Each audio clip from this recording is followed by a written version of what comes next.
போயிட்டான். வருவாங்க, ஒட்டுவாங்க.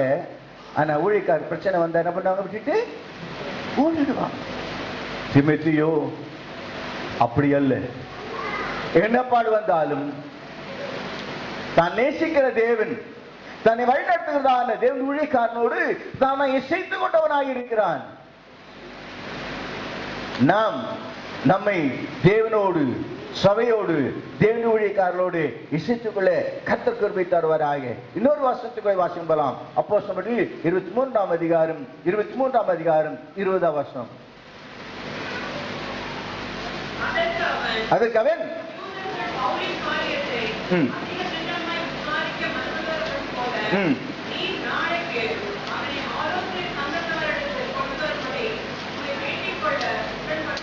அடுத்த வசனம் வாசிக்கலாம்.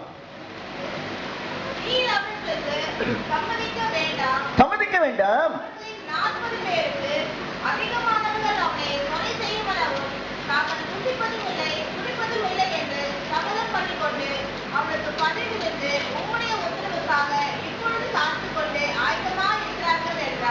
யார் சொன்னது என்றான்? யார் சொல்ல தெரியுமா? சவுலுடைய சகோதரியின் மகன், பவுலுடைய சகோதரியின் மகன்.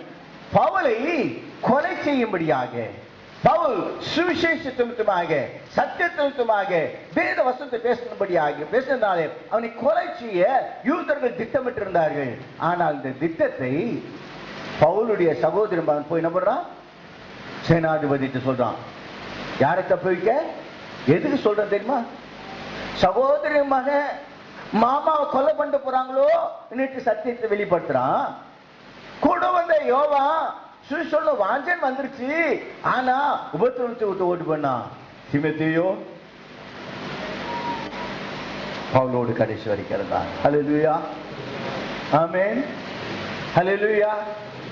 நாம் ஆண்டவருக்கென்று ஜீவிக்கிறது, ஆண்டவருக்கென்று ஊழியம் செய்கிறது, சபைகளை சேர்க்கிறது, ஊழியக்காரோடு செய்கிறது, தேவ பிள்ளைகளே சுகத்துக்கும் நன்மைக்கும் சமுதாயத்துக்கும் அநேக ஆதாயத்துக்காக நாம் இருக்கவே கூடாது. ஏன் அப்படி அவன் செய்தான் என்று சொன்னால், 1-2 காரியங்களுக்கு ஞாபகப்படுத்தும்படியாக வாஞ்சிக்கிறேன். இந்த திமோத்தேயுக்குள்ளே இருக்கிறதான ஒரு கீழ்ப்படிதல் சுவாபம். ஹல்லேலூயா. திமோத்தேயுக்குள்ள இருந்ததான என்ன சுவாபம்? பவுல் என்ன சொன்னாலும் எஸ் அங்கிள் அப்படி சொல்ல மாட்டான், எஸ் தாத்தா சொல்லிட மாட்டான். அவன் என்ன பண்ணிப்பான்? சொல்லுங்கய்யா, நான் செய்றேன், வா என்னோட கூட லிஸ்ரா பட்டணத்துக்கு போய் பிரசங்கம் பண்ணோம், கூட போவான். அப்புறம் என்ன, சரி நான் இங்க பிரசங்கம் பண்ணி அடுத்த ஊருக்கு போறேன், நீங்க இரு, இங்க இருக்கிற ஜனங்கள் கொஞ்ச நாள் இருந்து என்ன பண்ணு, சுவிசேஷத்தை அறிவி. சரி நான் இங்க இருந்து உங்க வீட்டை அடிக்கிறேன், அங்க அப்படியே இருப்பான். அப்புறம் கொஞ்ச நாளுக்கு அப்புறம் பவுல் ஒரு இடத்துக்கு போவாரு, போகும்போது ஒரு நிருபத்தை எழுதுவாரு. என்னன்னுட்டு இந்த நிருபத்தை எழுதி கொண்டு போய் கொடுத்துட்டு வா, அந்த இடத்துல போய் இந்த நிருபத்தை கொடுத்துட்டு வருவாரு. அடுத்தது இன்னொரு இடத்துல இருந்து நிருபத்தை எழுதுவாரு. நிருபத்தை எழுதும் போது அந்த வாழ்த்துதுல யாரும் அவங்க கூட சேர்த்துவாரு, இந்த குட்டி திமோத்தேயு, வாலிபர் திமோத்தேயுதான். என்னை கேட்கிற அருமையான சகோதரனே, ஆண்டவருக்கு ஜீவிக்க, ஆண்டவர் ஊழியத்தில் உன் வாழ்க்கையை நீ ஒப்புடுக்க வரும் என்னால் உனக்கு வேண்டியதான ஒரு காரியம், எப்படி திமோத்தேயு பவுலுக்கு கீழ்ப்படுதலா இருந்தானோ அப்படி கீழ்ப்படுதலா இருக்கிறதான ஒரு சாபத்தை வளர்த்து கொள்கிறது அவசியமாக இருக்கிறது. ஆமென், ஹல்லேலூயா. கீழ்ப்படுதல் திடீரென்று வராது, கீழ்ப்படிதல் மெதுவாய்த்தான் வரும். தேவனுக்கு கீழ்ப்படி காரியம் வேறு, மனிதனுக்கு கீழ்ப்படி காரியம் வேறு. தேவனுக்கு கீழ்ப்படி காரியம் எப்படின்னு சொன்னால், ஒரு மரம் இருக்குது, கிளைய டபக்கன் கிளைய பாருங்க உடஞ்சு போயிடும். ஆனா அந்த கிளைய ஸ்லோவா அப்படியே வளைச்சு கொண்டு வந்தா கிளை என்ன பண்ணிடும்? கீழ்ப்படிதல். அநேக சந்தர்ப்பத்தில் உங்களுக்கு கீழ்ப்படிதல் இல்லையா? நான் சொல்லுகிறதை விளங்கிக் கொள்ளுங்கள், தவறாய் புரிந்து கொள்ளாதீர்கள். என் வாழ்க்கையில் நான் கடந்து போகும்போது இந்த முதிர் வயதான காலத்திலும் சில சந்தர்ப்பத்திலே ஆண்டவரோடு நான் பேசுகிற நேரத்தில், ஆண்டவரே இந்த காரியம் எனக்கு விருப்பமா இல்லை, இந்த காரியம் எனக்கு சரியாய் தெரியவில்லை, ஆண்டவரே நான் இதை செய்ய விரும்பவில்லை ஆண்டவரே என்று சொல்வேன். அடுத்து சொல்வேன், ஆண்டவரே நான் யோசிக்கிறது அல்ல, எனக்கு சரியாய் செய்கிறதல்ல, நீர் சரியாய் என்னை நடத்தும், அது போக எனக்கு கிருபை தாரும், பலன் தாரும், எப்படியாவது என் விருப்பத்தை செய்யாதபடி, என் திட்டத்தை செய்யாதபடி உம்முடைய சித்தத்தை செய்யும்படியான ஒரு கீழ்ப்படிதல் இருந்ததை எனக்கு தாரும். ஹல்லேலூயா, ஹல்லேலூயா. பிள்ளைகளே, ஆண்டவர் ஊழியத்தில் ஈடுபடும்படியாக வாஞ்சிக்கிறவர்களே, இந்த திமோத்தேயை போல நம்முடைய வாழ்க்கையிலே தேவனோடு சேர்ந்து, தேவ வார்த்தையோடு சேர்ந்து, தேவ ஊழியக்காரரோடு சேர்ந்து நாம் அவர்களோடு கூட நாம் கீழ்ப்படிதலாக இசைந்து போவோமானால் நிச்சயமாக கர்த்தர் ஒரு காலத்திலே ஒரு பேர் பெற்ற ஊழியக்காராய், புகழ்பெற்ற ஊழியக்கார அல்ல, அநேகருக்கு மாதிரியான ஊழியக்காரனாய் கர்த்தர் உங்களை மாற்ற வல்லவராயிருக்கிறார். ஹல்லேலூயா, ஹல்லேலூயா. இரண்டாவது காரியத்தை உங்களுக்கு ஞாபகப்படுத்தபடியாக வாஞ்சிக்கிறேன். அது என்னவென்று சொன்னால், கோஆபரேட்டிவ் ஸ்பிரிட். என்ன ஸ்பிரிட்? சிலர் பாருங்க, லெப்ட்னா ரைட்டுன்னு வாங்க.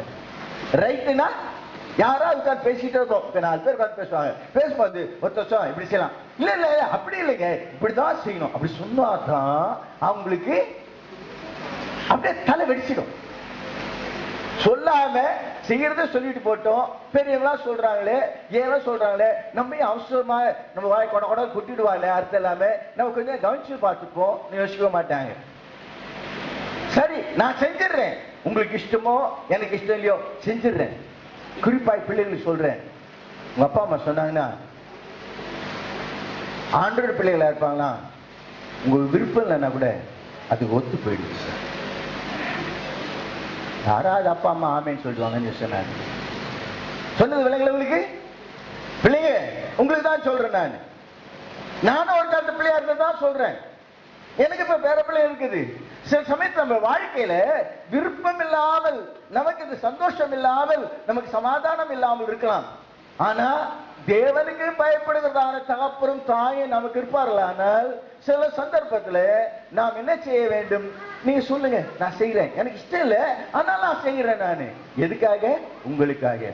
கர்த்தரை கனப்படுத்துகிற பிள்ளைகள் பெற்றோருடைய வார்த்தைக்கு இசைந்து போவர்களானால் நிச்சயமாக கர்த்தருடைய வாழ்க்கையை ஒரு ஸ்மூத்தாய் சமாதானமாய் நடத்த வல்லவராயிருக்கிறார். அல்லேலூயா, அல்லேலூயா.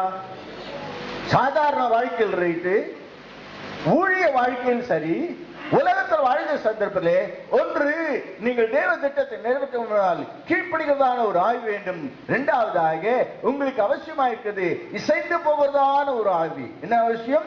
இசைந்து போவதான ஒரு ஆவி இருக்க வேண்டிய அவசியம் உண்டு. கர்த்தருக்கு ஸ்தோத்திரம் உண்டாவதாக.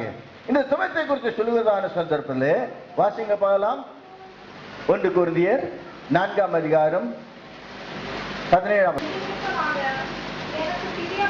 எனக்கு பிரியமும் உண்மையுள்ள என் குமாரனாகிய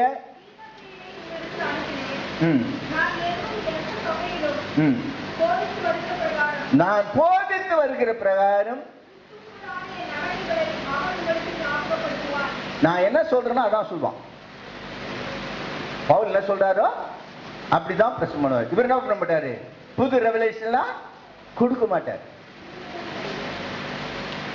தேவனுடைய பிள்ளைகளாகிய நாம், ஆண்டவருடைய காரியத்தில் ஈடுபடுகிற நாம், நம்மை நடத்துகிற ஆவிக்குரிய தேர்ச்சி பெற்றதான எனக்காக சொல்லவில்லை, உங்களுக்காக சொல்லுகிறேன், தேவனுக்காக சொல்கிறேன். உங்களை ஆவிக்குரிய ஜீவிதத்திலே சரியாய் வேதத்தை நடத்துகிறான தேவனுடைய பிள்ளைகளுடைய வழிகளை நீங்கள் அனுபவித்து அவைகளை மற்றவர்களை பொறுப்பில்லைனால் நீங்கள் தேவனால் அனுக்கிரகம் பெற்றதான கிருபை பெற்றதான பிள்ளைகளாயிருப்பீர்கள் என்பதை குறித்து உங்களை ஞாபகப்படுத்தும்படியாக வாஞ்சிக்கிறேன். இந்த திமோத்தேயு என்று சொன்னால் அந்த வார்த்தைக்கு அர்த்தம் என்றால் one who honors God, அல்லது இன்னொரு வார்த்தை சொல்லுகிறாரு honored of God. தேவனை கனப்படுத்துகிறவன் தேவனால் கனப்படுத்தப்படுகிறவன் என்று ரெண்டு அர்த்தம் கொள்ளும் என்று சொல்கிறார்கள். என்றைக்கு வேதத்தை அறிந்து தேவனுடைய தேர்ச்சி பெற்றதான ஊழியக்காரர்களோடு இசைந்து நம்முடைய காரியங்களை செய்கிறோமோ நிச்சயமாக தேவனால் கனப்படுத்தப்படுகிறதான தேவனை கனப்படுத்துகிறதான ஊழியக்காராயிருப்போம் என்பதை உங்களுக்கு ஞாபகப்படுத்த வாஞ்சிக்கிறேன். இது மாத்திரமல்ல, இந்த தீமோத்தேயுல வேறு காரியங்கள் இருக்குது. அது என்னவென்றால், வாசிங்க பார்க்கலாம். 1ஆம் அதிகாரம் 3ஆம் வசனம். 1ஆம் அதிகாரம் 3ஆம் வசனம்.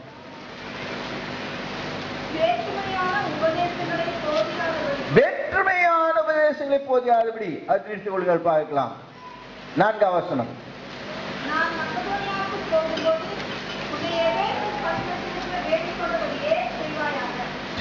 செய்வாயாக. வேற்றுமையான உபதேசங்களை போதியாதபடிக்கு விசுவாசத்திலே விளங்கும் தெய்வ பக்திக்கு ஏதுவாயிராமல் தர்க்கங்களுக்கு எதுவாகவும் கட்டுக்கதைகளுக்கும் முடிவில்லாத வம்ச வரலாறுக்கும் கவனியாதபடி கட்டளையிடு. இங்கே நாம் கவனிக்கிறோம், பவுல் தன்னுடைய ஆவிக்குரிய மகனாகிய, தன்னுடைய உடன் வேலைக்காரனாகிய, தன்னுடைய கட்டின்கள் இருக்கிறதான அந்த ஊழியக்காரன் சொல்லுவதான காரியம் என்னவென்றால், நீ என்ன செய்யாத, இந்த கட்டுக்கதைகளா சொல்ற பிரசங்கியாருக்கு இருக்காங்க, வருவாங்க, பிரசங்கம் பண்ணுவாங்க, வரும்போது என்ன சொல்லி தருவாங்க, கட்டுக்கதைங்க சொல்லுவாங்க. இன்னைக்கு நிறைய நேரத்துல வசனத்தை பிரசவம் பண்ணினா அழகா தூக்கம். நேற்று முந்தானத்து வந்தாரு எங்க வீட்டுக்கு, சொன்னாரு, எனக்கு பைபிள் எடுத்தா ஜம்மன் தூக்கம் வரும், தோத்துரும். பைபிள் எடுத்தா அவருக்கு என்ன வருமா, நல்லா தோத்துரும். வயசான தாத்தா பாட்டி ராத்திரி தூக்கம் வரல, பைபிள் எடுத்து படிங்க, உங்களுக்கு என்ன வருமா, தூக்கம் வரும்னு சொல்றாங்க அவங்க. நமக்கு ராத்திரில வயசானா என்ன ஆயிட்டு, தூக்கம் வரல இல்லையா? அப்போ வயசானா பைபிள் படிங்க, தூக்கம் தானே என்ன பண்ணிடும், வந்துட்டா கர்த்தருக்கு தோத்துரும்.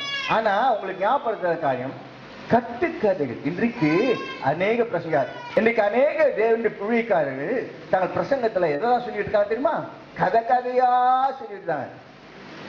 என்ன இந்த பாச போர் அடிக்கிறாரு, வசனத்தையே சொல்லி வசனத்தையே பேசி இப்படி போர் அடிக்கிறாரு. அங்க போற இன்னும் அழகா கதையா சொல்றாங்க, பாட்டா சொல்றாங்க, அப்படி ஜாலியா இருக்கும், கையை தட்டுறோம், எழுப்பி நின்று ஆடுறோம், குதிக்கிறோம், ஆளில் நினைக்கிறோம். இதுதான் இந்த காலம். கட்டுக்கதைகளை கேட்க இன்றைக்கு அநேக ராமலாய் வாழ்ச்சி ஆவிக்குறி சொல்லி வளர முடியாது வாதிக்கிறார். ரெண்டு பிள்ளைகளே, கட்டுக்கதைகளை நம்பாதீங்கள். இன்றைக்கு கிறிஸ்தவ வாழ்க்கையிலே கதைகள் சொல்லிக் கொண்டு காரியங்களை போக்குகிறவர்கள் திமித்தியப்படையில கட்டுக்கதைகளுக்கு விலகி இருக்கிறவனா இருக்கிறான். அதோடு கூட அநேகர் என்ன செய்கிறார்கள் இந்த காலத்துல என்று சொல்லும்போது, நான் சொல்லுகிறதை நீங்கள் புரிந்து கொள்ளுங்கள், தவறென்று யோசித்துக் கொள்ளாதீர்கள். Lead to another doctrine. 3ஆம் வசனத்துல வேற்றுமையான உபதேசங்களை போதிக்கிறவர்கள். என்ன உபதேசங்கள்? வேற்றுமையான உபதேசங்களை போதிக்கிறார்கள். ஜாக்கிரதை. எல்லாம் நம்மளாம் சாதாரண ஆளா இருக்கிறோம். ஆனா இப்பெல்லாம் என்ன இருக்காங்கன்னு சொன்னா, அரசாங்கத்துக்கு காசு கொடுக்குறாங்களாம், இவங்களும் கொஞ்சம் காசு டிக்கெட் கம்பெனி வச்சிருக்காங்க. அவங்கள என்ன செய்யுது, எங்க கிட்ட காசு கொடுங்க, உங்களுக்கு எங்க கூட்டு போறாங்க, இஸ்ரேல் கூட்டு போறோம். இஸ்ரேல் கட்டாயம் போங்க, நல்லதே கிடையாது, கெட்டதே கிடையாது. இஸ்ரேல் போது பாவமே கிடையாது. இஸ்ரேல் கடைக்க போக சந்தோஷா கட்டாயம் போய் பார்த்துட்டு வாங்க, இவ்வளவு வேணாம்னு சொல்ல. ஆனா அங்க போயிட்டு நீங்க வந்தீங்கன்னா உங்க வியாதி எல்லாம் மாறிடும், உங்க கவலை எல்லாம் மாறிடும். அங்க போயிட்டு நீ முட்டி போட்டுச்சோம் நீனா ஆண்டவர் ஜபத்தை இஸ்ரேலுக்கு என்னோட கூட வந்துரு, அங்க போய் நான் உனக்காக ஜெபம் பண்றேன், ஆண்டவர் உன்னை பரிசுத்த வைப்பாரு. அங்க போய் உன் பிள்ளைக்கு வியாதி அடிக்கடி வருது, தெரியாதத கத்துக்க போறீங்க. அங்க போய் இஸ்ரேல போய் உன் பிள்ளைக்கு மொட்டை போட்டுனா என்ன பண்ணும், அதுக்கு வசனம் இருக்குது. மொட்டை போட்டுனா உன் பிள்ளைக்கு நீ இந்த மலைக்கு போறது, அந்த மலைக்கு மொட்டை போடு. கல்லறையில போய் படுத்து எழுந்திரி, உன் பழைய மனுஷன் போயிடுவான், நீ புதிய மனுஷன் வந்துடுவேன். அந்த மேலாரி போய் பரிசுத்தாய் ஜோமனு பரிசுத்தாய் கொடுப்பாரு, இங்க இருந்து நீ தனியா ஜோமனை பரிசுத்தாய் கொடுக்க மாட்டாரு. இதெல்லாம் நூதனமான விசேஷங்கள், நூதனமான காரியங்களை பேசிக் கொண்டிருக்கிறார்கள். ஆண்டவர் என்கிட்டதான் ரகசியம் சொல்லி இருக்கிறாரு. இந்த ரகசியத்தை கேட்கலாம், என்கிட்ட தனியா வந்து ஜோம் பண்ணு, இந்த ரகசியம் கேட்கணும், எனக்கு காணிக்க கொடு, நான் உனக்காக ஜோம் பண்ணுவேன். ஆண்டவர் அதை என்ன பண்ண உனக்கு வெளிப்படுத்துவார். இப்படி வேற்றுமையான உபதேசங்கள் தீமோத்தேயுவை பார்த்து சொல்கிறார், இப்படிப்பட்டவைகளுக்கு விலகு. பவுல் என்ன சொல்கிறார் தீமோத்தேயுக்கு என்று சொல்லும்போது, அவன் விசேஷித்தவன் என்று சொன்னேன். அது மாத்திரமல்ல, இப்படி நூதனமான சுவிசேஷங்களுக்கு விலகி இருக்கும்படியாக அது சொல்கிறது. ஆனால் குறிப்பாய் வாசியங்கள் பார்க்கலாம். 4ஆம் அதிகாரம் முதல் வசனம். 4ஆம் அதிகாரம் முதல் வசனம்.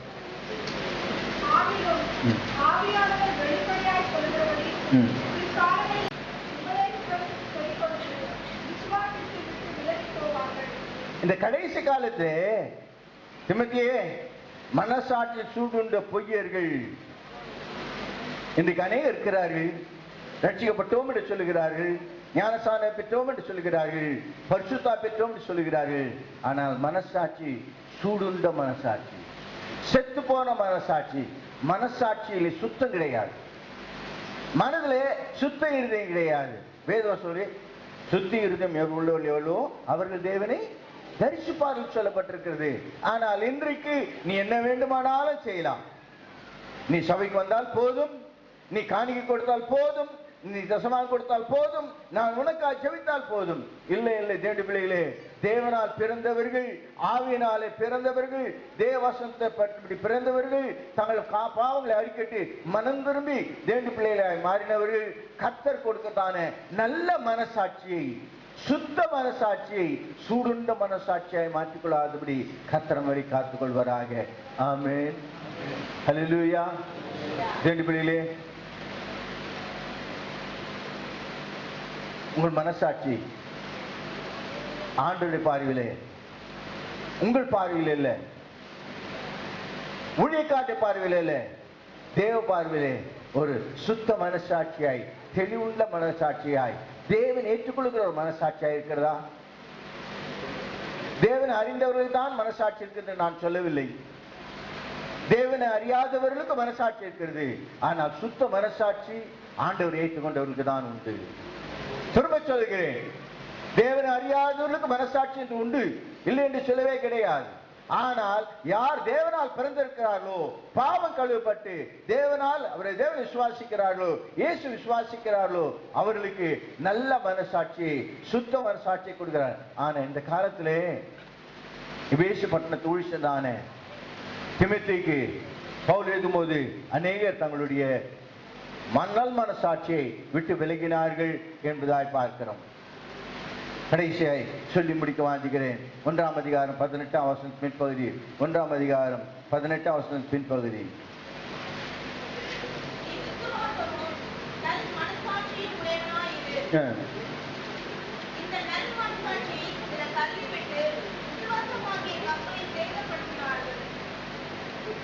நல்லப்பா, நீ அவைகளை முன்பு நல்ல போராட்டம் பண்ணும்படி. என்ன போராட்டம் படு? தேவனுடைய பிள்ளைகளே, இப்படி கிறிஸ்தவ வாழ்க்கையில் போகும்போது நமக்கு சமாதானம் இருக்கிறது இல்லை என்று சொல்லவில்லை, நமக்கு சந்தோஷம் உண்டு இல்லை என்று சொல்லவில்லை, ஆண்டவருடைய தெளிவு நமக்கு இருக்கும். ஆனாலும் இந்த வாழ்க்கையிலே என்ன உண்டு? போராட்டம் உண்டு. பவுல் பின்னால் எழுதும்போது நல்ல போராட்டத்தை போராடினேன். அநேக யோசிக்கிறார், கிறிஸ்தவ வாழ்க்கையிலே ஒரு குறைவும் கிடையாது, எல்லாம் நிறைவு. ஆம், நிறைவு இருக்கிறது என்பதை நான் மறுக்கவில்லை. ஆனால் கிறிஸ்தவ வாழ்க்கையிலே போராட்டம் உண்டு என்பதை நீங்கள் அறிந்து கொள்ள வேண்டிய அவசியம் உண்டு. என்ன, இங்க ரட்சிக்கப்படுறதுக்கு முன்னால் தான் என் வாழ்க்கை போராட்டம், இப்பயும் போராட்டமா என்று பயப்படுத்துகிறார். இல்ல இல்ல, நீ இப்பொழுது போராடுகிறது நல்ல போராட்டம். இந்த போராட்டத்திலே நீ தனியா இல்லை, உன்னோடு தேவன் இருக்கிறார், தேவ ஆவியானவர் இருக்கிறார். இந்த போராட்டத்திலே தேவ ஒத்தாசையோடு நீ யுத்தம் பண்ணுவாயானால் நிச்சயமாக உனக்கு என்ன உண்டு? ஜெயம் உண்டு. தீமோத்தேயுக்கு பவுல் எழுதுகிறதான சந்தர்ப்பத்திலே, தன் ஆவிக்குரிய மகனுக்கு எழுதுகிறதான சந்தர்ப்பத்தில் சொல்கிறார், நீ நல்ல யுத்தம் பண்ணி நீ ஜெயிக்க வேண்டும் என்று சொல்லி. ஆனால் அதே சமயத்திலே அவர் சொல்லுகிறார், இந்த நல்மனசாட்சியை தள்ளிவிட்டு விசுவாசமாகிய கப்பலை சேதப்படுத்தினார்கள். பிள்ளைகளே,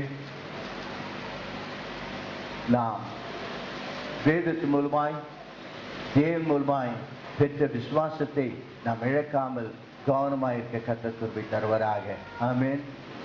பரிசுத்தவான்கள் ஒப்பித்ததான இந்த விசுவாசத்தை, பரிசுத்தவான்கள் பயிற்சித்தான விசுவாசத்தை நாம் அனுதின வாழ்க்கையிலே கை கொண்டு நாம் இருக்க கர்த்தர் கிருபை தருவாராக. முடிவாய் சொல்லி முடிக்க வாஞ்சுகிறேன். இப்படி செய்து வருகிற நேரத்திலே முதல் வசனத்திலே முன்னால வாசிக்கிறோம். 1ஆம் அதிகாரத்திலே வாசிக்கும் போது 2ஆம் வசனம் பிற்பகுதியில் வாசிக்கும், கிருபையும் இரக்கமும் சமாதானம் உண்டாவதாக. கிருபையும் இரக்கமும் சமாதானம் உண்டாவதாக. திமோத்தேயே, நீ இவைகளை பயிற்சி பண்ணுறது மாத்திரமல்ல, உன் விசுவாசிகளை போதிக்கிறது மாத்திரமல்ல, இவைகள் படி நீ ஜீவிப்பாயானால் உன் வாழ்க்கையிலே என்ன உண்டாகும்? கிருபையும் இரக்கமும் சமாதானம் உண்டும். அப்படியாக உன் கிறிஸ்து வாழ்க்கை நீ செய்ய ஆண்டவனுக்கு பலன் தருவாராக என்று பவுல் எழுதுகிறார். தேவனுடைய பிள்ளைகளே, இந்த கடைசி நாட்களிலே தேவ வசனத்தை நாம் எப்படி ஏற்றுக்கொள்கிறோம்? தேவ வசனத்தை எப்படி நம் பிள்ளைகளை நடத்துகிறோம்? தேவ வசனத்திலே நாம் எப்படியாக கிறிஸ்துவ வாழ்க்கை நடத்துகிறோம் என்பதை சற்று நிதானித்து பார்க்க கண்களை மூடி கர்த்தரை நோக்கி நாம் ஜெபம் பண்ணுவோம்.